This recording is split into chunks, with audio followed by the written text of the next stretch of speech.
El mundo de las criptomonedas vive un momento sin precedentes, no solo por el número, esos $100.000 superados, no solo por la irrupción de los ETFs hace ya un tiempo que ahora ven un proceso de consolidación, sino sobre todo porque el inversor pone el foco alrededor de una industria cripto que está siendo un elemento fundamental en carteras, incluso como garantía, como soporte, como resguardo, como lugar donde buscar un entorno donde la volatilidad pueda estar a un lado en un año profundamente volátil. Ese oro físico encuentra ahora en el oro digital el elemento fundamental para un inversor que mira como, por ejemplo, la infraestructura alrededor del mundo cripto es otro de los elementos fundamentales. Un mundo que avanza tecnológicamente, impulsado sobre todo de la mano de las criptomonedas en el capítulo de la inversión como elemento fundamental. Hoy tenemos el placer, tenemos el privilegio de poder contar aquí en Negocios Televisión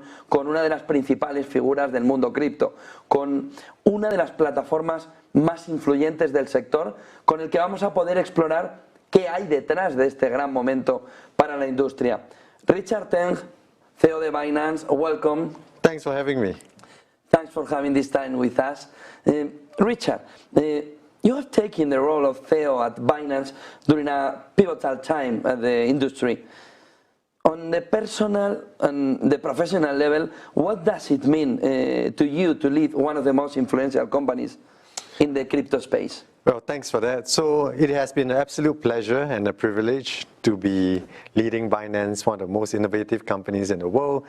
As you know, crypto is fast moving, but I'm very, very blessed on that front to have a dedicated team of senior leaders supporting me, very, very committed, dedicated to support the freedom of money globally. And we have very, very good staff that we are able to recruit from all over the world to join us in this very exciting endeavor to support crypto adoption and deployment. We have seen a very strong moment for crypto globally. It's not only the price, it's the rise in adoption, it's the growing interest. But beyond the headlines, beyond the breaking news, beyond this moment, what signals do you look at the assets, whether the market is entering a new, a more mature phase? Well, so if you think about it, we have gone from a very niche market to now we are seeing mainstream adoption, right? So 2024 has been a landmark year last year. Firstly, with institutional adoption, right? So crypto is an asset class where, unlike all the other asset class that's normally embraced by institutions, then come down to companies, high net worth, and then finally retail get access. But crypto was the only asset class that retail embraced it for the longest time, and the rest were not coming on board. But 2024 saw the institutions all coming through, Fidelity, Charles Schwab, and the likes all coming through. So with the launch of ETF in the US and then subsequently around the world. And the largest asset manager, BlackRock, said, all the institutions should have at least 2% of their assets allocated to this asset class. So there's one strong key driver.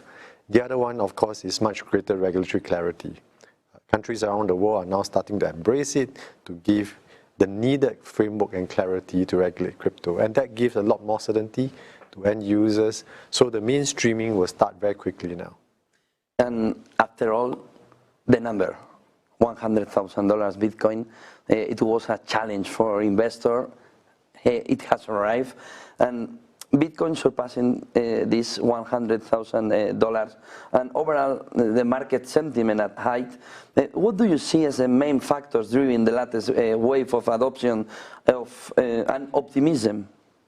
Well, so I'm very glad to be in Spain because yesterday we achieved an all-time high of close to 112,000 US dollars. I think, but for all the key drivers that I mentioned now, right, we are still very early in the cycle. We are close to 7 to 8% adoption. I got involved in crypto in around 2017 when adoption was less than 1%. So we have come a long way.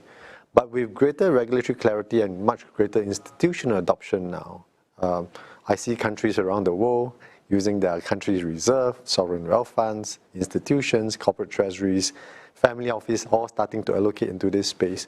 So the future is extremely bright. So the key drivers are there. Just give you some data. Binance started 2024 with 170 million users. By now, we have reached 275 million users. So in less than 1.5 years, we see more than 100 million new users onboarded on our platform. So you'll see a sharp curve continuing going forward. Maybe the story could be impossible with institutional investors, with institutional involvement that has been a key driver of growth. How has the profile of institutional investor evolved in recent years, and which digital assets are attracting more attention right now? Well, I think that by and large, the institutional investors went from skeptics to non-believers to now believing in the space, right? So, for example, CEO of BlackRock, Larry Finn, acknowledged that he was a skeptic, to say, I don't believe in this, I think you'll go away. But last year, he came out openly to say the more he understood about this space, the more he believed that it's going to be an important asset class. And that speaks volume. That's the largest asset manager around the world. But if you look at traditional financial institutions all around the world, from US to Europe, for example, in Spain, the likes of BBVA, that's also trying to embrace this space, to different parts of Asia Pacific, we're all seeing them coming through. And with institutions, I mean, people will argue that crypto used to be volatile. But when it's an asset class with, let's say, 100 billion market cap or 10 billion market cap, versus now it's close to 3 to 4 trillion market cap, volatility will go down, right? Because you're going to have much more different investors with different duration, risk appetite. You have many people that hold on to the crypto instead of just trading it. So you're going to see different investors with different profile. And that mix of investor clientele is very good for the long-term growth of this sector. Binance, in all this atmosphere, has played a major role in global crypto adoption. And what strategies are you currently focusing on attract new users in this especially favorable climate market? Well, so we are the largest crypto ecosystem globally. So, and we always place our users at the center of every key decision that we make, right? From things like user safety, security, to product features. We want to create the best product features that's out there so that our users continue to grow with us. They are rewarded to be on our platform. And so we introduced many new features over the course of the last year, from things like Mega Drops to Super Earn to recently Binance Alpha that's gaining a lot of traction. So we continue to evolve and push forth the agenda on product features, but also security. You've seen exchanges that's being hacked globally. Right? Last year, this year, you have seen many major episodes. We have the resources to invest greatly in the security area. We have the ability to invest greatly into compliance. Right? So these are areas that we continue to focus a lot of attention to make sure that user assets are safe. And we are the first one to set aside $1 billion to protect users in the untoward event there's a security breach. I mean, we have instituted multi-layer security features on the platform, and on the user side, we reach out to them very actively to educate them. You have to safeguard your wallets, you have to do 2FAs, etc., etc. So we continue to do that, but we have a very strong educational mandate as well. Through Binance Academy, we want to go out to teach everyone that wish to understand crypto. So a lot of people come to me and ask me, should I invest in crypto? I said, before you do that, please educate yourself.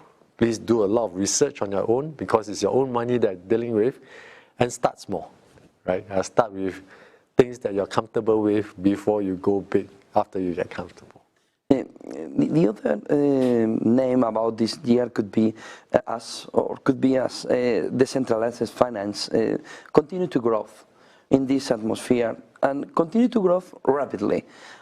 How do you see DeFi evolving in the coming years, and what role Binance playing in making these tools more accessible for both retail, but this important area that is institutional users? Yes, that's an excellent question. So my view is that both centralized finance, CFI, and DeFi, both will continue to grow, right? They appeal to people slightly differently.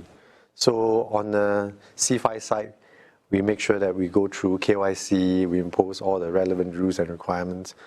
DeFi sometimes don't have those same safeguards, right? So we have thousands of customer service people around to serve customers if they have any challenges when it comes to trading on their account. DeFi, you don't have some of those features and security. But my view is both will continue to rise proportionately and continue to grow over time. What we aim to do is to come out with a platform. I mean, we are a centralized platform, but we want to combine the best of both centralized and decentralized world. So what we call CDFI, right? In many ways, combining the best through a centralized exchange that have the best of features, the best of security, best of compliance, allow you to also access the DeFi world in a very easy manner. So that's what we aim to do. Thank you very much, Richard Teng, CEO of Binance, CEO de Binance. Good day, good business.